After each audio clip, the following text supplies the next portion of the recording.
Artani, Allah i bashkëtijet, 5 euro, kjo është kursimi ati, i jep 10.000 euro. E që ta shafrinis me orë ma shpesh, 1.500 euro të dy fotografit me lejët zotit, 60.000 euro. Qëllimi i këtyre shqiptarëve është që të bashkohen për hir të Allahut në vepra të mira. Ndërtimi i xhamive është një prej veprave më madhështore që njeriu mund të bëjë. Fëmijët e tyre që rriten këtu në diasporë nuk asimilohen.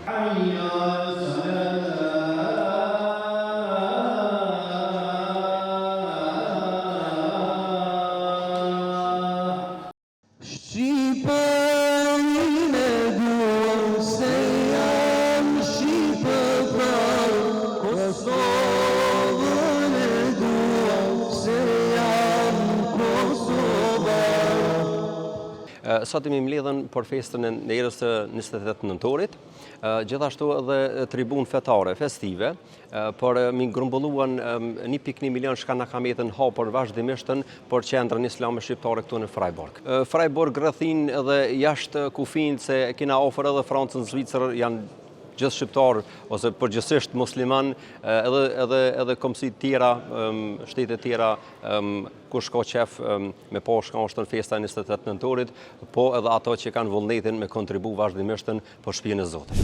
Jam i ftuar në këtë tribunë të mrekullueshme, që inshallah të bëhemi sebeb për kontributin e kësaj xhamie që është në Freiburg. I jashtëzakonshëm, i gjallë, energjik, synime të qarta, vullnet i madh, edhe elusë Allahun që t'i ndihmojë. Profeti Muhammed s.a.s. thot, veprat janë sipas niyetit.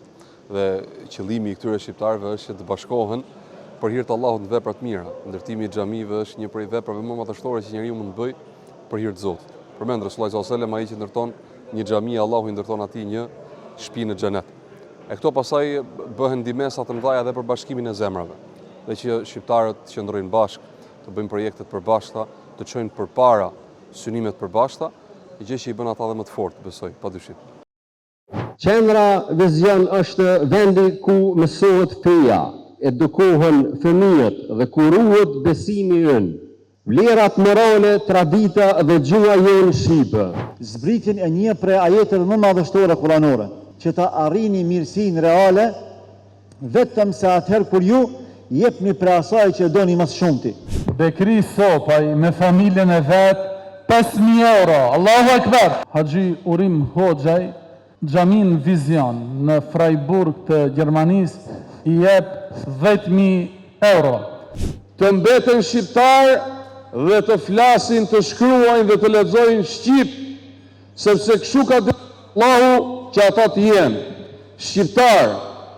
Ndërtimi i kësaj xhamie është mundësi për këtë sadaka rrjedhse. E dijeni se Allahu u shpërblen dhe na shpërblen dhe pas vdekjes tuaj dhe tonën. E që ta shafrinis me orë ma shpesh, shësi që fukur, zhvije e shpesh në kësë. Baca bit, atë kalëzoj për shka janë nërjerë këtë që ta shqiptojë shtu, edhe të ija këtë shqiptojë të botës të në për cilë. Po një va pak më harët. 1.500 euro të dy fotografit me lejët Zotit, inshallah, Allahu ju shpërblet. Ndihmës së këtyre, falë Zotit, ne sot arritëm që të bëjmë diku afër 60.000 euro.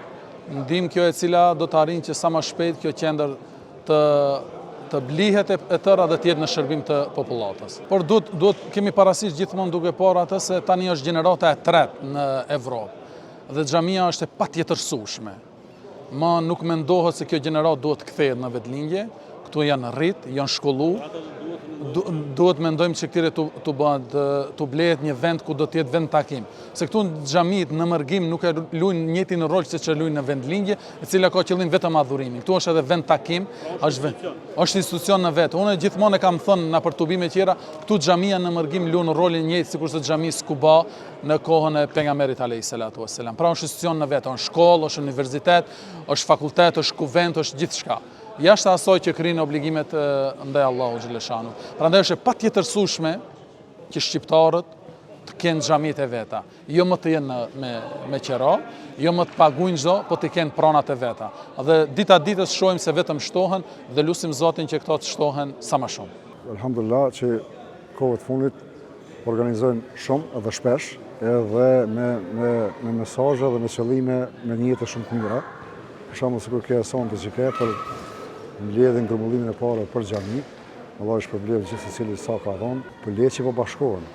Po unë menoj, tash në shtaj kam gabim, edhe mes tyne takimeve, tribunave që marrën, unë besoj që fëmijët e tyre që rriten këtu në diasporë nuk asimilohen. Dhe me thonë, e njohin ma shumë vendin e vetë, kulturën e vendit vetë, edhe traditat edhe shtetin e vetë. Nesër mas nesër këta rriten këtu, po e din që e kanë vendin në Kosovë atje, edhe nëse nuk e teproj, shumë mirë që po kanë fillu në vendet perëndimore, në Sicili qytet, nëse mos gabofsha në Zvicër, 90-100 xhamia, se di ajo në krejt Zvicër. Po, edhe fëmija normal që të takohen në zveti, ligjërata, mësojnë, edhe komishi marrën edhe orë letrare për gjuhën shqipe, kjo është shumë mirë, për një ardhmë më mirë për fëmijët e diasporës bashkëvendasve tonë.